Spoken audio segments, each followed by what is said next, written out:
السلام علیکم ورحمۃ اللہ وبرکاتہ۔ میری محترم عزیز اخوات، کیسی ہیں آپ سب؟ اللہ وحدہ لا شریک آپ سب کو صحت، ایمان اور تقوی کی بہترین حالتوں میں رکھے۔ مولا کریم آپ کی طرف آنے والے ہر شر کو خیر میں بدل دے، آمین ثم آمین۔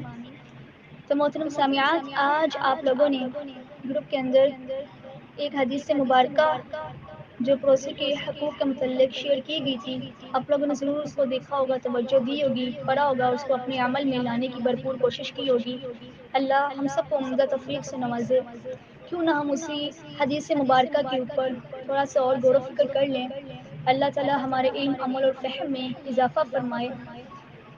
ضرور آپ نے اس حدیث مبارکہ میں یہ پڑھا ہوگا کہ اللہ کے نبی صلی اللہ علیہ وسلم نے اس شخص کو مومن ہی نہیں قرار دیا جو ہمسائے کو تکلیف دینے سے باز ہی نہ آئے۔ اس حدیث کے راوی سیدنا ابو ہریرہ رضی اللہ تعالیٰ عنہ ہیں۔ آپ صلی اللہ علیہ وسلم نے فرمایا، اللہ کی قسم وہ شخص مومن نہیں، اللہ کی قسم وہ مومن نہیں، اللہ کی قسم وہ مومن نہیں۔ 3 بار آپ نے قسم کھا کر یہ بات فرمائی۔ بات ذرا غور طلب ہے کہ میری بات نہیں ہے، آپ کی بات نہیں ہے، عام انسانوں میں سے کسی کی بات نہیں ہے، رسول اللہ صلی اللہ علیہ وسلم کی بات ہے، اللہ کی پاک پیغمبر کی بات ہے، کائنات کے سردار نبی صلی اللہ علیہ وسلم کی بات ہے کہ وہ شخص مومن ہی نہیں۔ سوال کیا گیا، اے اللہ کے رسول، کون مومن نہیں؟ کون کامل ایمان والا نہیں؟ کون ایمان والا نہیں؟ دیکھیں صحابہ کو کتنی فکر ہوتی تھی اپنے اعمال کی۔ کیا آج اور مجھے، آپ کو اپنے اعمال کی فکر ہے؟ اللہم اخلصنی بوجہک الکریم، اللہ تعالیٰ مجھے اور آپ کو اپنی رضا کے لیے خالص کر لے۔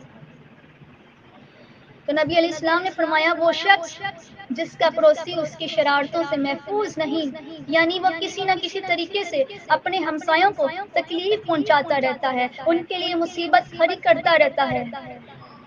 یہیں پر رک کر میں اور آپ ایک بار ضرور سوچ لیں، میری ذات سے کبھی بھی کسی کو کوئی دکھ، اذیت نہ پہنچے۔ ہم کسی کے لیے مصیبت کا باعث نہیں، خیر کا باعث بنے۔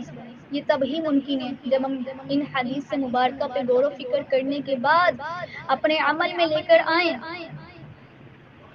اور عمل جب کریں گے تبھی ہم ایک دوسرے کے لیے خیر کا باعث بنیں گے نا۔ اسی طرح ایک اور حدیث میں آتا ہے، سیدنا ابو ذر رضی اللہ تعالی عنہ بیان کرتے ہیں، رسول اللہ صلی اللہ علیہ وسلم نے فرمایا کہ اے ابو ذر، جب تو شوربہ پکائے تو اس میں پانی زیادہ ڈال اور اپنے پڑوسیوں کا خیال رکھ۔ گویا پڑوسیوں کو جو ہدیہ بھیجا جا سکتا ہے اس میں سے بہترین ہدیہ کھانا ہے۔ عام طور پر ہم سمجھتے ہیں کہ ہمارا کھانا نہ شاید ہمارے لیے، اپنے لیے کافی نہ ہو، تو فرمایا اس کھانے کی مقدار بڑھا لو پانی ڈال کر، لیکن پڑوسی کا خیال رکھو، کیونکہ وہ شخص کامل ایمان والا نہیں، وہ مومن نہیں جو خود تو پیٹ بھر کر کھانا کھا لے اور اس کے پڑوسی بھوکے رہ جائے۔ اللہ یہاں بھی اگر ہم غور و فکر کریں، کیا میرے اور آپ کے گھرانے میں ایسا عمل ہو رہا ہے؟ اس کو روک دیں، پڑوسی کا بھی خیال کریں، کیونکہ میرے نبی کی سیرت کیا تھی، اس کو اپنائیں۔ کامیابی اور فلاح اسی میں ہے، اللہ کی رحمتیں اور برکتیں اسی میں ہیں۔ ایک بہت پیارا واقعہ جو آپ سب کے سامنے رکھنا چاہوں گی، نبی علیہ السلام کے زمانہ کا۔ اللہ کے رسول صلی اللہ علیہ وسلم کے پاس ایک دفعہ مہمان آیا تو اس کی ضیافت کے لیے آپ نے اپنی تمام ازواج کے ہاں پیغام بھیجا، لیکن سوائے پانی کے کہیں سے کھانے کی کوئی چیز نہ ملی۔ یہ دیکھ کر آپ نے صحابہ کو ترغیب دی۔ تو اس سے پہلے ایک بات جو سمجھنے والی ہے، اگر ہمارے گھر کے یہ حالات ہوتے تو میرا اور آپ کا رویہ کیا ہوتا؟ شکر گزاری کا یا پھر ناشکر؟ کیا رویہ اپناتے ہم؟ تو نبی علیہ السلام نے جب اپنے صحابہ کو ترغیب دی، من یضیف ھذا اللیلہ رحمہ اللہ، آج رات کون اس کی مہمان نوازی کرے گا، اللہ اس پر رحم فرمائے، تو کون تیار ہوئے، کون کھڑے ہوئے؟ سیدنا ابو طلحہ انصاری رضی اللہ عنہ، کھڑے ہو گئے. کیا کہتے ہیں کہ اللہ کے پاک پیغمبر کی مہمان کی خاطرداریاں، مہمان نوازیاں میں کروں گا. سبحان اللہ. گھر لے گئے، گھر جا کر اپنی بیوی سے کیا کہتے ہیں، آج ہمارے گھر میں ایک مہمان آ گیا. تو ان کی بیوی کیا کہتی ہے، ہمارے گھر میں تو کھانا صرف ایک بندے کا موجود ہے، یعنی بچوں کے لیے ہے. تو دیکھیں صحابی رسول کی سوچ دیکھیں کتنی پیاری ہے. یہ نہیں کہا کہ مہمان کو واپس بھیج دیں. میرے اور آپ کے گھر کے حال کیا ہوتے، بلکہ بچوں کو بھوکا سلانا یہ گوارا کر لیا، لیکن مہمان کو بھوکا گھر سے بھیجنا یہ ناگوار تھا.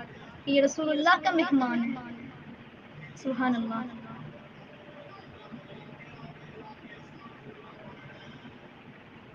تو بچوں کو بہلا کر سلا دیا.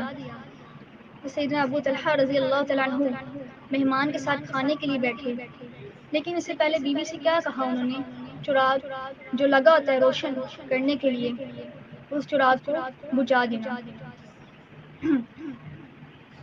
ہمارے دور میں جو لائٹیں ہیں نا، لیکن لائٹ چلی جائے تو ہمارا کیا انداز ہوتا ہے،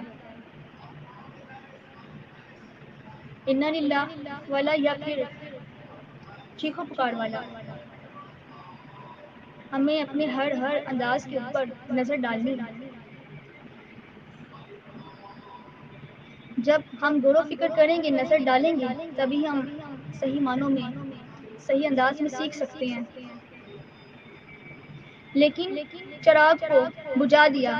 ان کا خیال تھا کہ میرے نہ کھانے کا علم جو ہے مہمان کو نہ ہو، یعنی میرے نہ کھانے کا علم مہمان کو نہ ہو اور مہمان پیٹ بھر کر کھا لے. کتنی زیادہ خیر خواہی تھی نا ان کے اندر، کتنی زیادہ ہمدردی تھی نا ان کے اندر.